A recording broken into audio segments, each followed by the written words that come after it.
반도체와 2차 전지 등 특정 업종에 투자하는 테마형 상장지수 펀드들이 기대에 못 미치는 수익률을 거두고 있습니다.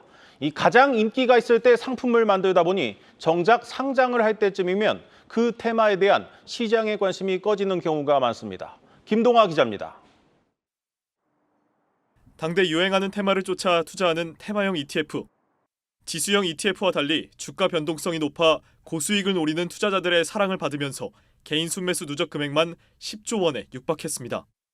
최근 경쟁이 심화되는 운용업계에서도 후발주자들은 시장 선점이 끝난 지수형 ETF가 아닌 테마형 ETF 출시에 더욱 힘을 쓰는 모양입니다. 하지만 문제는 테마형 ETF의 투자 수익률을 확인한 결과 투자 기간에 상관없이 기대에 미치지 못하는 것으로 나타났습니다. 테마형 ETF의 상장 후 1년 수익률은 마이너스를 보인 경우가 절반을 넘었고 평균 수익률도 고작 2%에 불과했습니다. 연 3%가 넘는 은행 예금에도 밀리는 실정입니다. 실제로 테마형과 지수형 ETF 모두 단기간 투자할 경우 손해를 보는 경우가 80%나 됐습니다.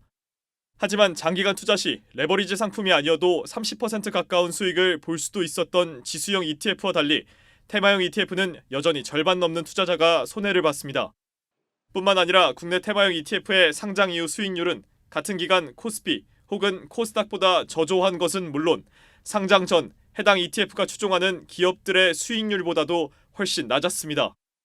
어떤 산업에 대한 ETF를 만들 때는 한번 부각을 받았던 테마인 경우가 많고 저희가 보통 상품을 기획해서 만들어내는 데까지는 최소 3달 이상을 상장까지 시키는데 그런 레깅에 의해서 신규 상품 자체는 트랙 레코드가 그렇게 나올 수밖에 없을 것 같아요.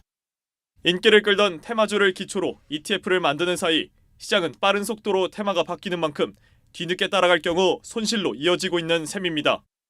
전문가들은 ETF에 투자한다면 가급적 장기간 보유 시 우상향하는 지수형 ETF를 기본으로 하되 투자의 재미나 일부 분산, 해지의 개념으로 테마형 ETF에 접근하는 전략을 추천하고 있습니다. 한국경제TV 김동아입니다.